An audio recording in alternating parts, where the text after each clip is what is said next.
Саламатсыздарбы? 7 каналдын оосунда 7 күн деген программа өтүп бараткан аптадагы болуп өткөн окуялар тууралуу окуяларды талдаганга биз аракет кылабыз. Бизде конокто Эмиль Каниметов, философия илимдеринин кандидаты жана Арабаев университетинин мурдагы проректору. Рахмат сизге ишембе күнү убакыт таап келгениңиз үчүн. Өтүп бараткан аптадагы жаңылыктарды мен тизмелеп коюп, 3 топко бөлүп койдум. Биринчи тобун окуп көрөйүм мына. 19 августта Акылбек Жапаров президенттик администрациянын жыйынын өткөрүп, ички дүң өндүрүм азыр 14 миллиард доллар болуп, киши башына туура келген өндүрүм 2000 долларга жетип калганын билдирди.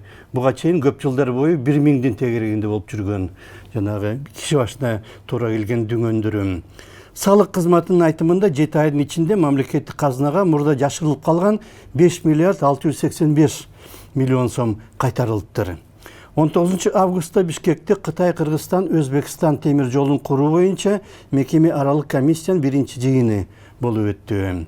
Биринчи Айгүл Жапарова 22-23 августта Улан-Батыр шаарында өткөн дүйнөлүк аялдар форумуна катышып келди.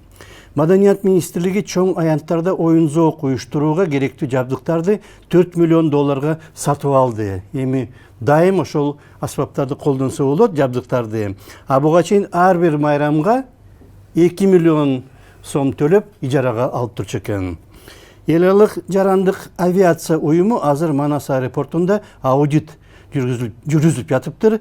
Ал ийгиликтүү аяктаса Кыргызстан Европалык кара тизмеден чыгышы мүмкүн. Анткени канча жылдан бери, 20 жылдан бери ошондой кара тизмеде Кыргызстандын авиациясы. Улуттук илимдер академиясынын имаратын оңдоп түзөө иштери жүрүп жатат. 70 жыл ичинде мындай ремонт болбоптур.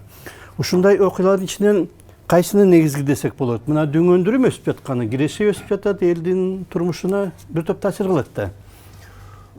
Ички дүң өндүрүм продукциясынын өсүп жатышы, ушунча акчага жетиши бул сөзсүз биз көңүл бере турган көрүнүш. Баарыбыз ойлойбуз, ушул элдин жашоосу, мамлекеттин экономикасы көтөрүлсө экен, акча болсо, эл ар кайсыга кетпей ушул жерде өсүп өнсө экен, жаштар өнсө экен деп. Бул 2009 жылы 14 миллиард болсо ички дүң продукциясы, 2014 жылы 19 болсо, 2021 жылдан баштап 35тен азыр кезде 40ка чейин жетти. Ушул көрсөткүч, анан башка сиз санап өткөн маалыматтардагы эгерде анализдеп, анан синтездеп жалпыласак, бул азыркы кезде Кыргыз Республикасында мамлекеттик аппараттын, мамлекеттик машинанын ушул экономиканы финансылык жактан алдыга жылдырып, ошону элге кызмат кылганга, бурганга бир чоң аракет десек болот. Бирок ошол аракет мындан ары кандай багытта болот, кандай деңгээлге жетет, чындап жалпы элдин кызыкчылыгын көздөп бир социалдык, коомдук система түзүлөбү, же бир уч олигархтардын колунда мамлекеттик машина тоталитардык системага айланабы, ушул элдин көңүлүндө турган чоң суроолордун бири. Азыр менимче ушул мамлекет ушундай маселелерди, акча жагын, финансылык талаш тартыш жагын чечип аткандан кийин, андан ары мамлекеттик системаны модернизациялоого буруш керек. Бир убагы болгон, бир 2003-2000 жылдар 3 миллиард, 2 миллиард, 4 миллиардка жетпеген бюджет болчу.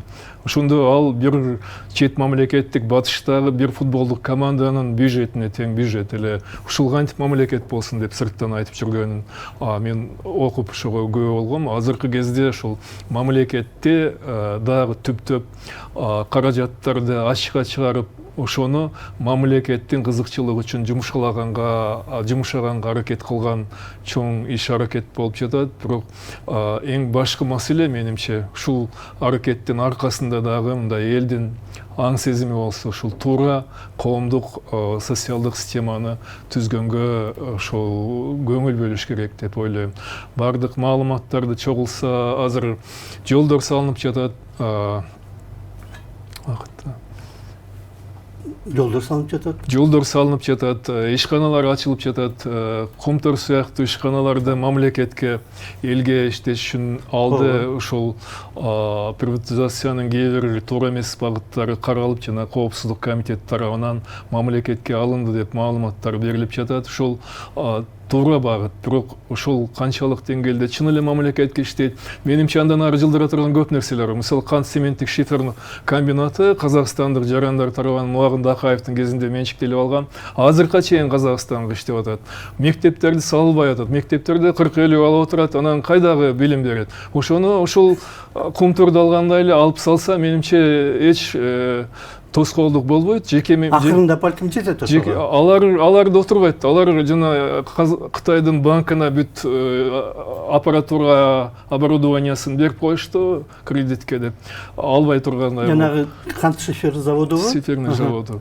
Ал Астана, Алматаны ошол заводдун материалдары менен курулду деп айтып жүрүшөт. Кыргыздар барып иштешти. Ошол бир мектеп салганга канча мүмкүнчүлүк бар. Мамлекеттик аппаратты дагы ошол жака менимче бурса, ошондо эл чындап агарып көрүп чыныгы билим алганга шарт түзүлсө, ошондо чоң иш болот эле. Азыркы кылып жаткан иш менимче абдан туура багытта. Бирок ошол вестернизациялык, мындай неоколониалдык багыттан бул модернизациялык багытка өссө, ошол менимче азыр мамлекеттин астында дагы чоң бир стратегиялык милдеттер турат. Бирок практикалык жактан жана прикладдык жактан күнүмдүк маселени чечүү жагынан азыр мурдага караганда бир 10 эсе көп иш кылынып жатат десек болот. Анан жанагы көп мисал кылып келтирип атпайбы, Сингапурдун мисалы деп. Тиги Ли Куан Ю жөнүндө туурабы? Алар деле башында алардын жана тоталитардык, авторитардык деп аябай сынга алчу батышта. Анткени аябай катуу тартип кылып атат, өтө эле катаал деп. А бирок тартип орноткондон кийин анан өсүп кетти экономикалык жактан. Биринчи тартип керек болуп атат. Керек сыяктуу болуп атат. Менимче тартип да керек, бирок элдин илгертиден миңдеген жылдар бою келе аткан мындай руханий традициясы ошол азыр түрү ошол өчпөш керек да.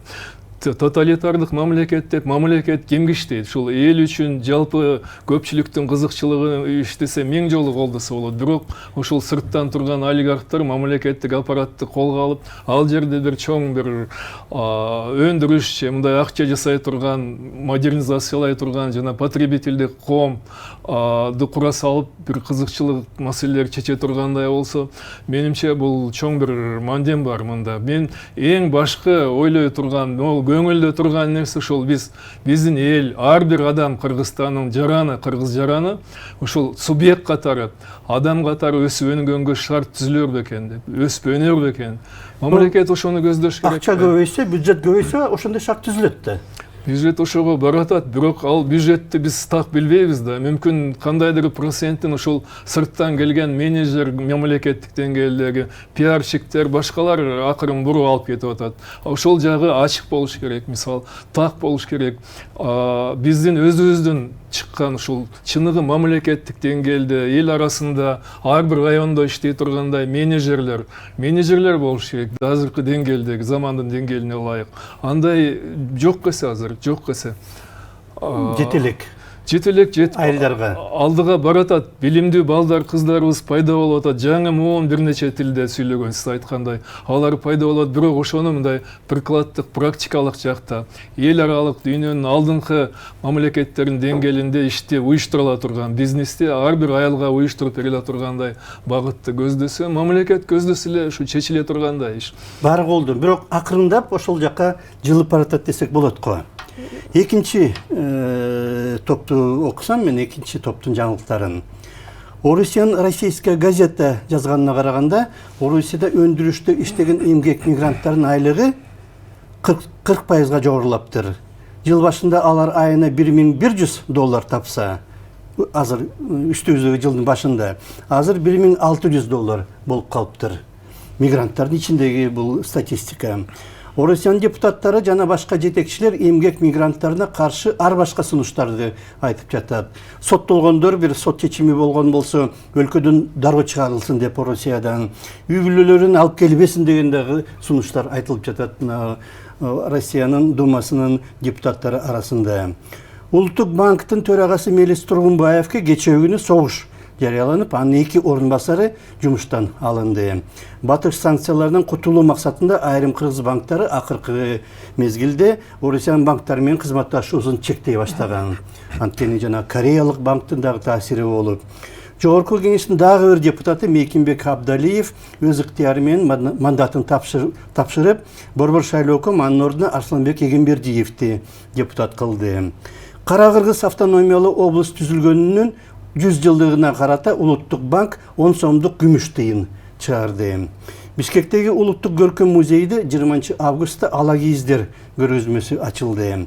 Кыргызстандын Корама тайпасын Париждеги Паралимпиадага узатуу жөрөлгөсү болуп өттү. Мелдеш 28 августта башталат эмки жумада. Кыргызстан намысын 4 спортчу коргойт.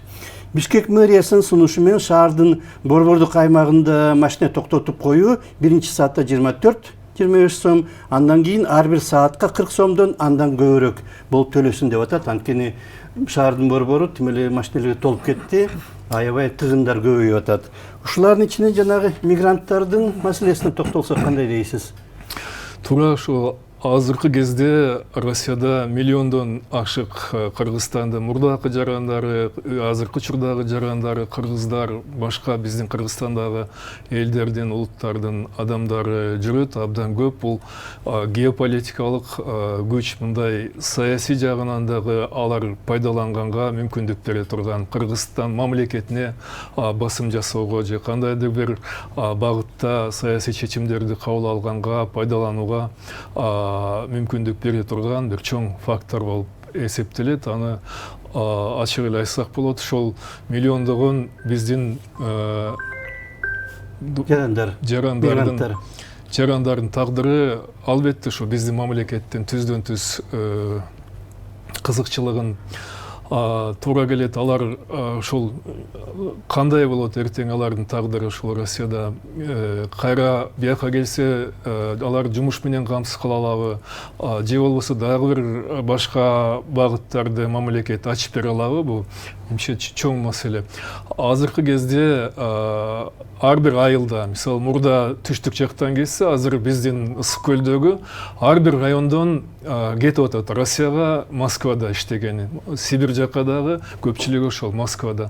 Москвада ушунча көптөгөн кыргыздар жүрөт. Мурда төмөнкү кара жумуш кылса, азыр чакан бизнес, орто бизнес, таксисттер, алар тапкан каражаты Кыргызстандан тапкан каражаттан абдан көп болбосо дагы көбүрөөк болуп атат. Бирок андан ары мисалы ошол эле түптөгү биздин айылдан Алмаз Эгембердиев Америкага барып трак айдап атам дейт. Ай сайын $30,000 табам дейт. $30,000 бул жерде мамлекеттик кызматта же бизнес, орто бизнес кылгандардын түшүнө да кирбеген акча. Ошол кара жумуш кылып, чындап өзүн реализация кылып, өзүн жашоодо ордун тапканга азыр акча болбосо эч кимдин жол ачылбай калган заман. Ошол Америка мурдагыдай эле илгерки заманда айтылгандай алыстан бир күйгөн маяк дегендей, ошол кыргыздар үчүн айылдагы бир үмүттүн бир маягы, үмүттүн үзүлбөгөн бир жээги сыяктуу таасир калтырып атат. Ошол жака барсак, иштесек деп, мамлекет мүмкүн ошол маселелерди караса, түздөн-түз мамлекет Корея менен жумуш жагын чечип атат, ушул Америкага, башка мамлекеттер менен өнүккөн. Ушул жумуш мигранттарды жиберүү, алар кайра келип бул жакта өндүрүш ачса, бул жерде өзүн тапса, үй жай күтсө, өзгөчө жаштар үчүн бул чоң мүмкүнчүлүк болор эгер ошону мамлекеттик деңгээлде чече алса. Анан дагы бир айта турган нерсе ушул мамлекеттик аппарат, азыркы мамлекеттик институттар ушу жалпы элдин кызыкчылыгын чечүүдө мындай системалуу иш жүргүзсө, ошол Париж Олимпиадасында барган 10 чакты кыргыз бүт мамлекеттин көңүл борборунда болду. Биздин жарандардын, ар бир адамдын, ошол өзгөчө кыргыздардын, ошону эмчегерде мындай системалуу болсо, ар бир айылдан спорт мектептери, секциялар, ушул гандбол боюнча, футбол эле эмес башка спорттун түрлөрү боюнча дагы балдар тандалып алынса, мамлекеттик райондук деңгээлден республикалык деңгээлге чейин алардын арасынан толгон мындай өзүн көрсөтө турган жаштар чыгат эле, абдан таланттуу менимче биздин эл. Ошону мамлекет мындай бир-эки адамды чыгарып пиар кылган ордуна жалпы элдин ден соолугу жогорку деңгээлге көтөрө тургандай системалуу мамлекеттик масштабтагы ишти эртедир кечтир алып барыш керек, менимче ошого барыш керек. Ошону эле экономика жагына дагы ошондой иштер жүрсө, анда жана миграциянын маселеси дагы менимче чечилет эле. Биз ошо модернизация деген бул алдыңкы илимий, техникалык, технологиялык жетишкендиктерди өзүбүздүн экономиканы, турмушту уюштуруу үчүн пайдалануу, ошол жаштарды ошол деңгээлде калыптандыруу. Алар ошол маселени чечсе, миграцияда маселеси чечилет. Башка маселелерди дагы чечкенге мүмкүнчүлүк болот эле. Ал жанагы билим берүү системасы менен менимче түз эле байланышта. Мынау жогорку кеңеште өтүп бараткан мына аптада деңгээлге чыгарылды бир миграциялык борбор түзсөк деп. Ал жерде кайсы жаштар кайсы өлкөгө барып иштейин деп атса, ошол өлкөнүн мыйзамдарын иликтеп, таанышып, ошолордун тилин билгендей болуп, мисалы үчүн Түштүк Корея менен Польшага ошондой бар. Тилин окуйт, Корея тилин билип алып, барып иштегенде ошол жакта кыйналбасын деп, контракт түзөт. Алдын ала бияктан Кыргызстандан барар алдында кайсы компанияга, кайсы жумушта иштейт деп. Жөн эле баягы орусча айтканда стихийный болуп, ашаламан болуп эле, билет алып эле, поездге түшүп, же автобус менен, самолет менен барып алып, ошол жактан издеп табам дегенден мындай жаңыча ойлонууга, жаңыча системалуу миграцияга өтсө жакшы го. Эң жакшысы болсо, ошол жакта жүргөн мигранттарды кайтарып келип, бияктан жумуш менен камсыз кылуу болсо. Акырындап ошого бараткандай, бирок ошол иш көпчүлүгү азыр жана даярдыксыз эле чыгып атышпайбы? Мамлекет эгерде мектептен баштап көңүл бөлсө, ошондой трагедия болбойт эле. Даярдыксыз билет алып барышат, тил билбейт, анан кара жумуш кылышат. Ошол көпчүлүгү бомжко айланышат. Алардын арасынан көпчүлүгү эмес го. Арасынан сурулуп чыккандарды бизге реклама кылышат. Биз билбейбиз да, ушул 30 жылдын ичинде канча адам тагдыры талкаланды, канчасы мындай аралашып кетти ошол коомго, кайра келип атат. Кылмыш топторго кээ кетишти. Ошол эми кичине жакшы болгон үчүн чындап эл агып атат. Бирок ошолордун арасында көп да мындай жанагы Айка деген Москвада кыз келиндердин тагдыры тууралуу фильм тартылды да, ал жөн эле кокустан ошолордун миңдеген көрүнүштүн ичинен бирөөнү сууруп чыгып тартты. Көбүсү трагедия экен. Ушу кыз келиндердин тагдыры ошончого жетип аткандан чоң трагедия барбы эл үчүн? Ошол маселелерди менимче мектептен эле караса туура болчудай. Азыр ошол жана сиз айткандай келишим түзүлсө башка мамлекеттер менен ошол мектептен эле тилин үйрөтүп, кесипти үйрөтүп даярдаса, кайра келип, бияка келип, кандайча жумуштап, жумуш ишин ачат. Ошондой пландаштырылган, мындай илимге салып чечилген, негизделген чечимдер мамлекеттик деңгээлде абдан керек. Эми ал айласыздыктын амалы да жанагы алдын ала даярданып барсын деп, чындыгында өз мекенинде иштеп, ушул жакта ошончо акча, жанагыдай Америкадагы мисалды ал өтө эле баягы балким жетише албаган нерсе, бирок жетиштүү каражаттап бияктан иштесе, анан өз өлкөсүн өркүндөтсө деген эң негизги максат болуш керек го. Биякта өркүндөтөлүк деген адамдар көп да, жаштар көптөр. Бирок алардын каражаты жок болуп атат. Алмаз мисалы $30 000 тапса, акчасын жыйып бияка келип ишкана ачып атат, үй алып атат, туугандарына жардам кылып атат. Каражат мүмкүнчүлүк болсо, аны көбөйтүп дагы иштегенге шарт болот турбайбы? Ушул азыркы кезде эң талуу маселе финанс, акча маселеси. Өкмөт ошону чечип, кичине элдин көйгөйүн чечкенге аракет кылып аткандай. Жалпысынан өсүп атат. Мурдагыдай эмес, жанагы киши башына $2000 деген бир топ жогорку көрсөткүч, анткени буга чейин анча болгон эмес. Үчүнчү топко өтсөк, жаңылыктардын үчүнчү тобуна.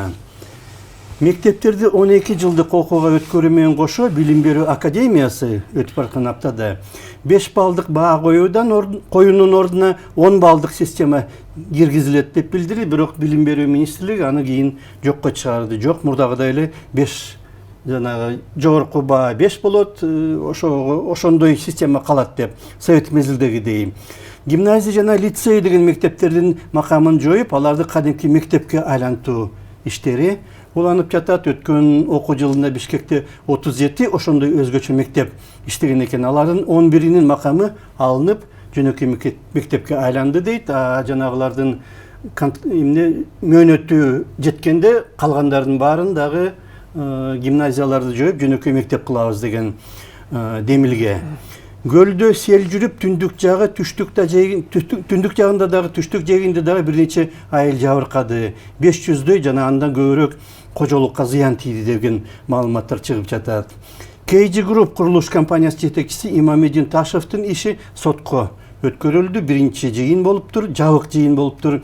Бийликти күч менен басып алууга даярданган деген күнөө менен ал апрелде кармалган. Жогорку кеңештин депутаты Нуржигит Кадырбеков дагы УКМКга чакырылып 22 августта сурак берип чыкты. Ташкөмүр шаарынын алыс эмес жерде немис археологдору мындан 165 миллион жыл мурда жашаган жана илимге белгисиз динозаврдын сөөгүн таап, ага Алп Карагош кыргыз икус деген ат коюптур. Немис окумуштуулары. Кыргызстандын The Rolls деген музыкалык тобу азыр Британиянын Ливерпуль шаарында өтүп жаткан Beatles фестивалына катышууда. Бу дагы жетишкендик десек болот го. Сизге жакын билим берүү тармагы го. Ушул айткан маалыматтарыңыздын ичинен эң көңүл бөлө мен үчүн эң көңүл бөлө турган маселе бул билим берүү тармагындагы өзгөрүүлөр. Ушул өзгөрүүлөрдүн азыркы Кыргызстандагы жаштардын келечегине кандай таасир тийгизиши мүмкүн?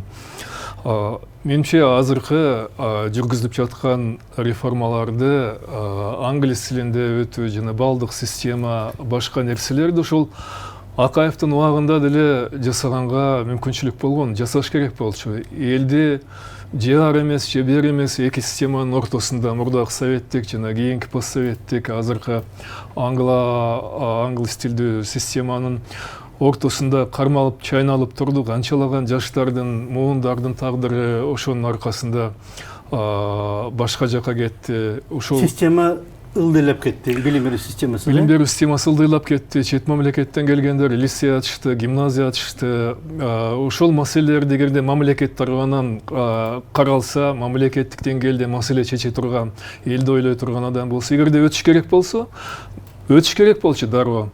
Өтпөш керек болсо, мурдакы сапатты деңгээлди кармаш керек болчу. Же тиягында жок, же биягында жок. Азыр ошого баралык деген билим берүү системасын мурдакы караганда көңүл бөлүп, мугалимдердин айлыгын көтөрүп, оңдойлук деген аракет бар. Бирок ошол системадагы негизги маселени кандай кылганда чечет, ошол жөнүндө терең түшүнүгү бар. Менимче мамлекеттик деңгээлдеги мындай профессионал адамдар жок эсеп. Азыркы кезде ошол билим берүү системасындагы абал кандай? Билим берүү системасы ошол мектептерде, мисалы азыр балдарыбызды, кыздарыбызды алып баралык деп мектепке, мындай күчтүү мектептерге берелик десек, 40-50 бала бир класста отурат. Бир класста 40-50 баланы мугалим сурап билим берип үлгүрө албайт. Ошол советтик 60-70-50 жылдарда курулган имараттар, 61-13 мектептердин Бишкектеги имараттары эскирди.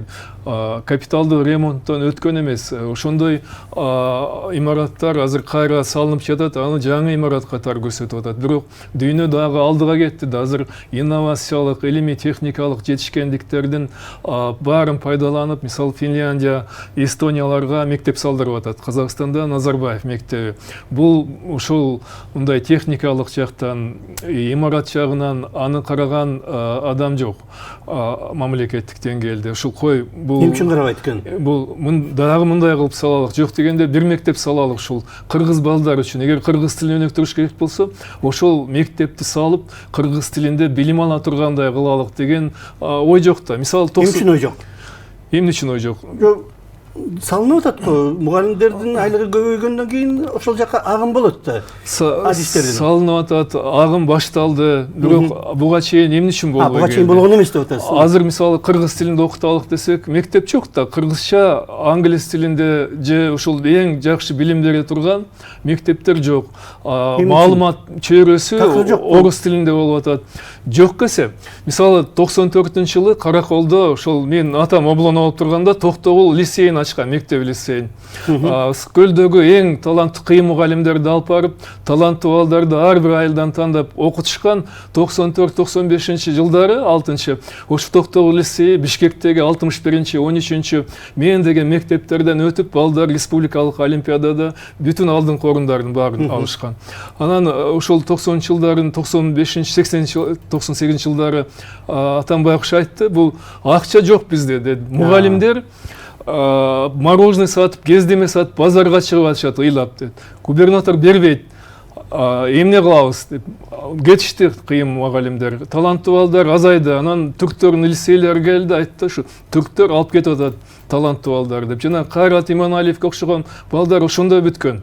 Эң таланттуу балдар Токтогул лицейин бүткөн ошол кезде. Америкага чейин кирип, жана америкалык фондовый биржаны башкарып, эбирелер кызын берип, ошол жакта жүрүшөт. Эң кыйын балдар. Билим берсе эле жарк этип алдыга чыга тургандай мүмкүнчүлүк бар экен. Түрктөрдүн лицейлери билим беришти, эл аралык деңгээлге чыгарышты, бирок алар башка мировоззрение, башка сезимди киргизишти да. Аларда мындай англис тилин билип ошол жакта иштеген менен алар ошол жактагы адамдар болуп калышты. Тандалып чыгып. Башка болсо да аларга жакыныраак, алардын таасириндеги. Потом жалпы эмес, эң кыйын таланттуу балдарды ошол жакка тартып кетишти. Бул мамлекеттик деңгээлде сөз карай турган маселе да. Карай турган маселе ушул мисалы кыргыз тилинде кыргыз таланттуу балдарын ушу эл аралык деңгээлде республикалык менеджер, мамлекеттик ишмер катары өздөрүн мындай элдин, мамлекеттин кызыкчылыгын коргой тургандай деңгээлдеги билим берүү мамлекеттик көзөмөлүндөгү мектептер жок эсе да азыр. Орус тилдүүлөр сапаты боюнча өйдөрөк. Ушундайбы? Көпчүлүгү ошол орус тил сапаты эле эмес, ошол сапат эле эмес, ошол орус тилинде маалыматтык чөйрө кенен, ошол жакта адам болгон бир немени билем десе, информация ошол жактан келип атат да. Кыргыз тилинде кыргыз тил деп кыйкырат, 30 жыл бою жүрүштү. Которушпайбы? Фильмдерде, интернетте дагы баарын тең дүйнөлүк ушундай искусствонун жаңы тармактары, адабияттын, илимдин тармактары пайда болот. Бүтүн которуш керек болчу. Которулган эч нерсе жок. Баары орус тили аркылуу келип атат. Кыргыз тили деп кыйкырып, эмне сүйлөйсүң дегенден башка ары кете албай атат. Ошол кезде каражат жетчү эмес деп атат. Өзүңүз айттыңыз, жана Атамбаевдин учурунда каражат жок деп. Бирок каражат тапса болот экен да. Мына ККМди киргизип, көмүскө экономиканы ачыкка чыгарса эле, мына бюджет аябай өсүп атпайбы? Ошону эми пайдаланып, жанагы билим берүү тармагында жаңы мектептер мурдагыдай эмес, абдан көп салынып атат. Ошолорду эми сапат менен толтуруш керек го. Жанагы маңызын имараттары жаңы салынып атат. Адистерди алып келип, адистерди даярдап, анткени жанагы акча жок кездеги адистер баары кетип калган, тарап кеткен деп өзүңүз айткандай соодага өтүп кеткен. Ошолорду эми кол эми жетип атат, ошолорду оңдогонго. Ушул багыттагы иштер башталды, бирок мугалимдерге жана берилген каражаттагы азыр инфляция, башка баа көтөрүлүп, кайра эле мурдагыдай абалга келип баратат. Каражат канчалык көп берилсе, талапты да ошончолук көп койсо болот. Бирок өздөрүнө акча каражат жетпесе, саанчы болсо, башка жерде иштесе, аларга кандай талап койгонго мүмкүнчүлүк бар? Талап койгонго мындай укук бар. Ошол азыр ушу жакшы жагына кеткендей, туура жагына кетип бараткандай, менимче акырындап мындай сапаттуу билим берүү системасы дагы республикада калыптанат. Акырындап. Анан пайдалуу түзүлө баштады десек болот го. Убактыбыз бизге аякытып баратат. Жалпысынан оңолуп баратат десек болот. Мындан ары дагы ушу сапат жагына көңүл буруп иштесе, жанагы материалдык жагы чечилип баратат. Анткени бюджет все-таки кандай болсо дагы өсүп баратат, каражат табылып атат, эми ошону сапатка айлантыш керек десек болот го. Ушу билим берүү илим системасы абдан талуу, жер ошону жетектей тургандагы адамдар профессионал болуш керек. Сырттан келгенге ар кандай жумуш кесип кылып жүргөндөрдү алып келип койгонго, ал жака жетекчиликке туура эмес. Рахмат сизге, биздин убактыбызды аяктап баратат. Биз өтүп бараткан аптадагы болуп өткөн окуяларды талдаганга аракет кылдык. Бизде конокту Эмиль Каниметов болду, Арабаев университетинин мурдагы проректору, философия илимдеринин кандидаты. Рахмат сизге. Саламат болуңуздар.